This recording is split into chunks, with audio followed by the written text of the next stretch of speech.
दिसंबर के महीने में कौन से दिन शुभ होते हैं, कौन से दिन अशुभ रहेंगे, किन राशि वालों के लिए चंद्रमा शुभ है, किन के लिए कौन से योग बना रहे हैं जिससे हम शुभ कार्य कर सकते हैं, किस में नहीं कर सकते हैं, उसके बारे में बताने जा रहे हैं। उससे पहले यदि आपने चैनल को सब्सक्राइब नहीं किया है तो सब्सक्राइब अवश्य करें, जिससे आपको समय पर सूचना मिलती रहे और आप हमें अपने सुझाव भी अवश्य भेजें। तो आइए सबसे पहले हम पंचांग जो बात करें इसमें आपके दिसंबर के महीने में कि उसमें क्या स्थिति ग्रहों की रहेगी।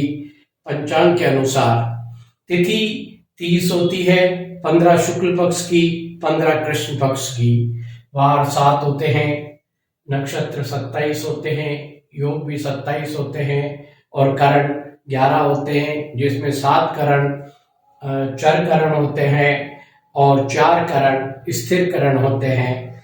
जो 7वां करण जो होता है वाव बालव कोलव तैतिल गार वाणिज विष्टि में विष्टि भद्रा होती है। भद्रा में शुभ कार्य नहीं करने चाहिए, उसके बारे में हम बताएंगे। दिसंबर के महीने में कब कब भद्रा है, कब सर्वार्थ सिद्धि योग है, कब अमृत सिद्धि योग है, कब रवि योग है, रवि पुख्य है या गुरु पुख्य है, इस योग के बारे में बताएंगे। कुछ वार त्योहार जैसे एकादशी का व्रत कब है, प्रदोष व्रत कब है, इसके बारे में भी हम आपको जानकारी देंगे। तो आइए सबसे पहले ग्रहों के बारे में देखें। दिसंबर के महीने में कौन कौन से ग्रह की स्थिति क्या है, 1 दिसंबर को ग्रहों की स्थिति क्या रहेगी उसके बारे में बात करें। तो सबसे पहले सूर्य, शुक्र और बुध वृश्चिक राशि में है आपके, मंगल आपके वृषभ राशि में है जो आमने सामने सब सप्तम बैठे हुए हैं। इसी प्रकार से शनि मकर राशि में है, बृहस्पति मीन राशि में है, राहु मेष में है, केतु तुला में है और आपके चंद्रमा जो है कुंभ में है और 1 दिसंबर को रात को 23:50 पर मीन में हो जाएंगे। इस तरह से अब चंद्रमा की जो राशि परिवर्तन है वो भी बताएंगे और अन्य ग्रह इस महीने में कौन कौन से राशि परिवर्तन करेंगे उसके बारे में भी बात करेंगे। तो सबसे पहले बुध 3 दिसंबर को धनु राशि में प्रवेश कर रहे हैं और फिर ये 28 दिसंबर को मकर में प्रवेश करेंगे और 29 दिसंबर को ये वक्री हो जाएंगे बुध। इसी प्रकार से शुक्र भी धनु राशि में 5 दिसंबर को और 29 दिसंबर को मकर राशि में प्रवेश करेंगे और सूर्य 16 दिसंबर को आपके धनु राशि में प्रवेश करेंगे। जब सूर्य धनु और मीन राशि में होते हैं तब वो मलमास होता है, तो उसमें शुभ कार्य नहीं किया जाता है और ये मलमास शुद्ध होगा आपका 14 जनवरी को जाके रात्रि में 20:46 पर। तो आपके जो संक्रांति का पुण्य काल है वो 15 जनवरी को आएगा। तो इससे पहले बाद में भी बात करेंगे जनवरी में मकर संक्रांति पे आप क्या शुभ कार्य करें, क्या आप दान पुण्य करें जिससे आपके उन्नति हो और धन ऐश्वर्य सुख आदि प्राप्त हो। इससे पहले अभी हम बात करने जा रहे हैं इसमें और जो योग और उनके बारे में। और देखें अब चंद्रमा का राशि परिवर्तन, चंद्रमा 2.25 दिन में एक राशि में रहता है, उसके बाद में दूसरी राशि में परिवर्तन कर लेता है। तो चंद्रमा मीन राशि 1 दिसंबर को 23:50 रात्रि पे प्रवेश करेंगे और वो 4 दिसंबर को सुबह 6:16 तक रहेंगे। उसके बाद में वो मेष राशि में प्रवेश कर जाएंगे और वृषभ राशि में प्रवेश करेंगे 6 दिसंबर को 15:04 यानी दोपहर के 3:04 पर। मिथुन राशि में प्रवेश करेंगे 9 दिसंबर को 1:45 रात्रि में। फिर कर्क राशि में 11 दिसंबर को प्रवेश करेंगे 13:52 पर। सिंह राशि में 14 दिसंबर को प्रवेश करेंगे रात्रि में 2:32 पर। कन्या राशि में प्रवेश करेंगे 16 दिसंबर को दिन के 2 बजे यानी 14 बजे। और तुला राशि में 18 दिसंबर को प्रवेश करेंगे 10:24 रात्रि में। इसी प्रकार से वृश्चिक राशि में 21 दिसंबर को रात के 2:53 पे प्रवेश करेंगे। धनु राशि में 23 दिसंबर को 4:02 पर प्रातः प्रवेश करेंगे। मकर में आपके 25 दिसंबर को 3:32 पर प्रवेश करेंगे। कुंभ में 27 दिसंबर को 3:33 पे करेंगे। मीन में आपके 29 दिसंबर को 5:58 प्रातः प्रवेश करेंगे। और फिर पुनः मेष में 31 दिसंबर 11:46 को प्रवेश करेंगे। जब जब चंद्रमा कुंभ और मीन राशि में होते हैं तो वो पंचक में होते हैं। पंचक का मतलब 5, यानी कि चंद्रमा जब इन 5 नक्षत्रों में हो तब वो पंचक में होता है। तो धनिष्ठा का आधा, शतभिखा, पूर्वा भाद्रपद, उत्तर भाद्रपद और रेवती में जब चंद्रमा होते हैं तब ये आपके पंचक में होते हैं। पंचक में काष्ठ संग्रह, आपका छत डालना या और कोई भी लोहे का संग्रह इत्यादि नहीं करना चाहिए। और यदि कोई घर में किसी की मृत्यु हो जाती है तो साथ में 5 पुतलों का दहन भी किया जाता है। इस प्रकार से अब आइए अब हम बात करते हैं, एक होती है भद्रा। भद्रा में भी शुभ कार्य नहीं किए जाते हैं। भद्रा 3 प्रकार की होती है। पृथ्वी लोक की, उसको मृत्यु लोक की भी कहते हैं, एक पाताल लोक की और एक स्वर्ग लोक की। स्वर्ग लोक की और पाताल लोक की में हम काम कर सकते हैं आवश्यकता पड़ने पर। हम ये कहते हैं कि इसको अवॉइड ही करना चाहिए, क्योंकि भद्रा में किया गया कार्य सही ढंग से पूर्ण नहीं हो पाता है। ये भद्रा कब कब रहेगी, तो आइए पहले 3 दिसंबर को भद्रा रहेगी शाम के 17:37 से 4 दिसंबर को सुबह 5:35 पर पृथ्वी लोक की या मृत्यु लोक की, यानी कि ये 3 दिसंबर वाली भद्रा सही नहीं है। फिर दूसरी भद्रा आएगी 7 दिसंबर को 8:02 से और आपके रात के 8:50 तक रहेगी। ये स्वर्ग लोक की होगी, यानी कि ये इसमें काम किया जा सकता है। तीसरी भद्रा इस महीने में आएगी 11 दिसंबर को प्रातः 3:02 से दिन के 13:52 तक तो स्वर्ग लोक की रहेगी। और फिर 13:52 से 16:15 तक पृथ्वी लोक की रहेगी, यानी कि ये मृत्यु लोक की होगी। इसमें यानी 13:52 से 16:15 तक हम नहीं कोई शुभ कार्य करें। इसी प्रकार से चौथी भद्रा आपके 14 दिसंबर को रात को 11:43 से प्रारंभ होगी और 15 दिसंबर को दोपहर 12:42 तक होगी। ये भी पृथ्वी लोक या मृत्यु लोक की होगी। 18 दिसंबर को 5वीं भद्रा जो होगी इस महीने की, वो 15:37 से 19 दिसंबर को प्रातः 3:33 तक रहेगी। ये पाताल लोक की होगी। इसी प्रकार से छठी 21 दिसंबर को होगी और वो 22:12 यानी रात्रि के 10:12 से 22 दिसंबर को सुबह 8:45 पर स्वर्ग लोक की होगी। ये ठीक होगी। 26 दिसंबर को दिन के 3:15 से 27 तारीख को सुबह 1:38 तक पाताल लोक की होगी। तो वो भी, उसमें भी आवश्यकता पड़ने पर काम किया जा सकता है। 8वीं भद्रा 29 दिसंबर को पड़ेगी, जो शाम के 19:18 से 30 दिसंबर को 6:56 पर पृथ्वी लोक मृत्यु लोक की होगी। ये हमने भद्रा के बारे में बताया। अब हम बात करते हैं सर्वार्थ सिद्धि योग, अमृत सिद्धि योग और रवि योग के बारे में। आपका पहला सर्वार्थ सिद्धि योग 3 दिसंबर को सुबह 5:45 से सूर्योदय यानी कि लगभग 7 बजे के करीबन जब होता है तब तक रहेगा। उस दिन अमृत सिद्धि योग भी है और रवि योग भी आपको 1 दिसंबर को पड़ेगा, और जो 1 दिसंबर को 6:12 से ले जाके और 4 दिसंबर 6:16 तक रवि योग है, यानी कि 3 दिसंबर को अमृत सिद्धि योग भी है और सर्वार्थ सिद्धि योग भी है और रवि योग भी है। तो यानी कि 3 दिसंबर को अच्छा मुहूर्त है, लेकिन भद्रा होने से वो आपका 17 से 30 से शाम को 17:05:37 से ये होने से आपको उसके बाद में काम नहीं करेगा। इसी प्रकार से 4 दिसंबर को सूर्योदय से 5 दिसंबर सूर्योदय तक सर्वार्थ सिद्धि योग होगा।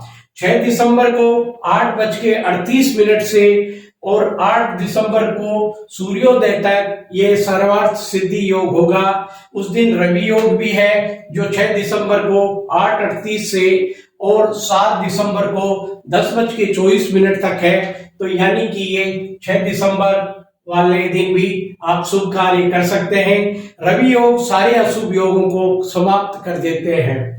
इसके बाद में 11 दिसंबर को रात के 20:35 से सुबह दूसरे दिन 12 दिसंबर को 23:35 यानी मध्य रात्रि 11:35 तक सर्वार्थ सिद्धि योग है। इसी प्रकार से 13 दिसंबर को सूर्योदय से 14 दिसंबर को रात के 2:32 तक यह आपका सर्वार्थ सिद्धि योग है। 16 दिसंबर से सूर्योदय से प्रारंभ होगा और 16 दिसंबर को 7:34 पर ये सर्वार्थ सिद्धि योग समाप्त हो जाएगा, यानी ये कुछ समय के लिए ही होगा, लगभग कुछ मिनटों के लिए। इसी प्रकार से 18 दिसंबर को सूर्योदय से 18 दिसंबर को 10:18 तक सर्वार्थ सिद्धि योग है, साथ में अमृत सिद्धि योग भी है उस दिन। तो इस दिन ये काम किया जा सकता है, लेकिन मल मास प्रारंभ हो गया है तो बचना चाहिए शुभ कार्य से, पहले ही आपको कर देनी चाहिए। कुछ जो हल्के काम करने हैं वो कर सकते हैं। 21 दिसंबर को 8:32 से 22 दिसंबर को 6:32 तक आपका सर्वार्थ सिद्धि योग और अमृत सिद्धि योग भी है, तो ये अच्छा योग है। इसी प्रकार से 25 दिसंबर को सूर्योदय से और 25 दिसंबर 19-20 तक आपका जो है सर्वार्थ सिद्धि योग भी है और उस दिन रवि योग भी है।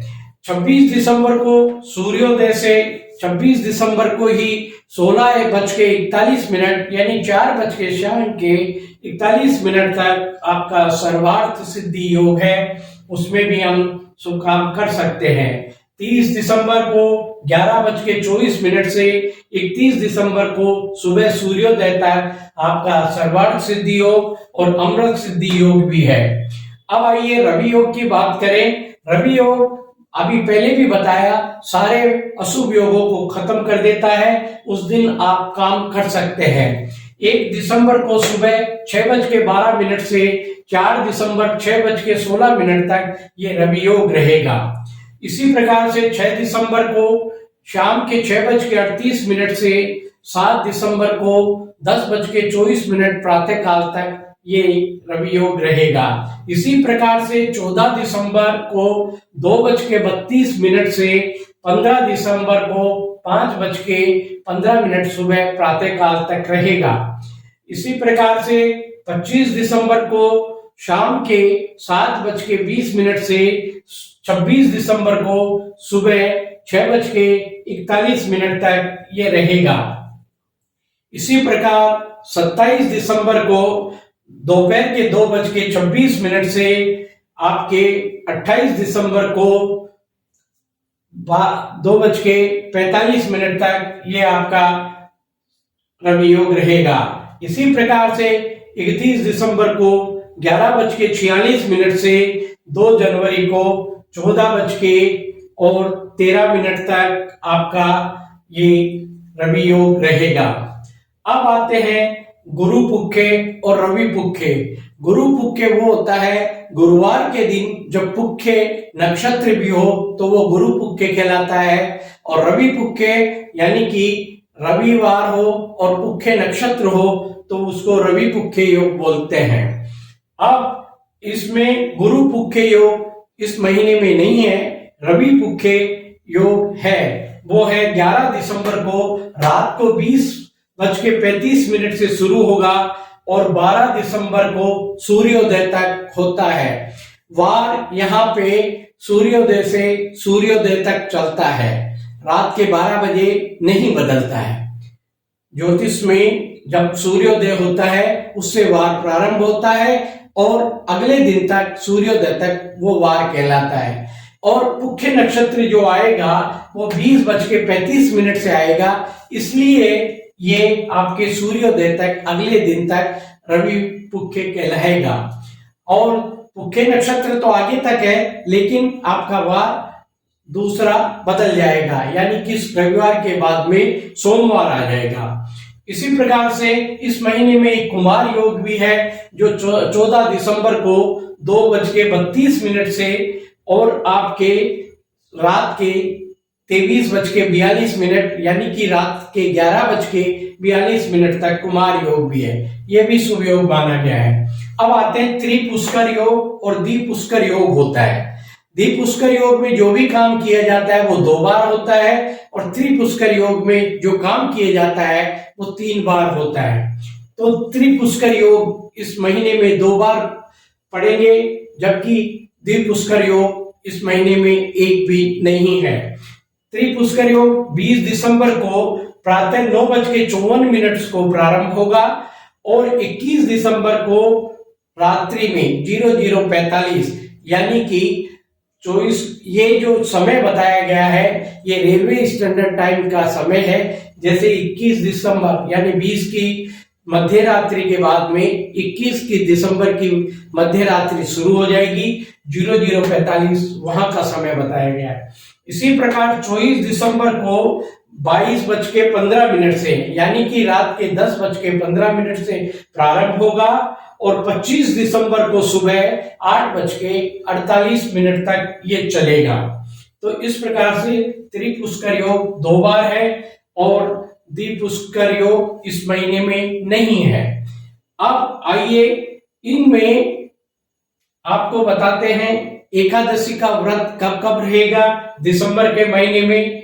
एक 3 दिसंबर को स्मार्त वालों का है और 4 दिसंबर को वैष्णव वालों का है। दूसरी एकादशी पड़ेगी 19 दिसंबर को। इसी प्रकार से प्रदोष व्रत महीने में 2 बार आते हैं। पहला व्रत पड़ेगा 5 दिसंबर को और दूसरा पड़ेगा आपके 21 दिसंबर को। पूर्णिमा का व्रत 8 दिसंबर को। इसमें भी 2 तरह की पूर्णिमा होती है, एक सत्य पूर्णिमा और एक चांद्र पूर्णिमा। तो सत्य पूर्णिमा 7 दिसंबर को है, पूर्णिमा का सत्यनारायण का व्रत 8 दिसंबर को है और अमावस्या आपकी 23 दिसंबर को रहेगी। इस प्रकार से एकादशी व्रत, प्रदोष व्रत और आपके पूर्णिमा और अमावस्या के व्रत के बारे में बताया गया है। अब पंचक आपको बताया ही कि कब कब होते हैं। जब कुंभ और मीन में चंद्रमा होते हैं तब पंचक होते हैं। ये आपके 29 नवंबर को 7:53 से 4 दिसंबर को 6:16 तक रहेंगे। फिर इसी महीने में दोबारा भी आएंगे जो 27 दिसंबर को 3:33 से आपके 31 दिसंबर को 11:46 तक पंचक रहेंगे। अब आइए कुछ तिथियां जो अशुभ मानी गई है। यदि रिक्ता तिथि चतुर्थी, नवमी और 14 को रिक्ता तिथि बोला गया है, उसमें जो भी काम करते हैं वो खाली होते हैं। और एक जब चंद्रमा आपका अस्त हो तब भी आपको बचना चाहिए। चंद्रमा अस्त होता है कृष्ण पक्ष की चतुर्दशी, अमावस्या और शुक्ल पक्ष की प्रतिपदा। चतुर्थी तिथि पड़ेगी आपकी 12 दिसंबर और 26 दिसंबर को। नवमी तिथि पड़ेगी 1 दिसंबर, 17 दिसंबर और 31 दिसंबर। और चतुर्दशी पड़ेगी आपकी 6 दिसंबर, और 22 दिसंबर, और अमावस्या पड़ेगी आपकी 23 दिसंबर को, और प्रतिपदा शुक्ल पक्ष की पड़ेगी आपकी 24 दिसंबर को।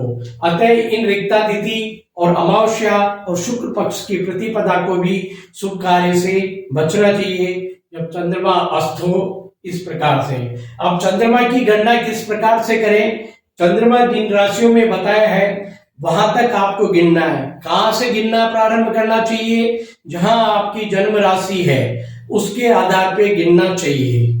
जैसे किसी की वृषभ राशि है तो मीन राशि तक गिनेंगे तो वो आपके 11वां चंद्रमा होगा, वो अच्छा होता है।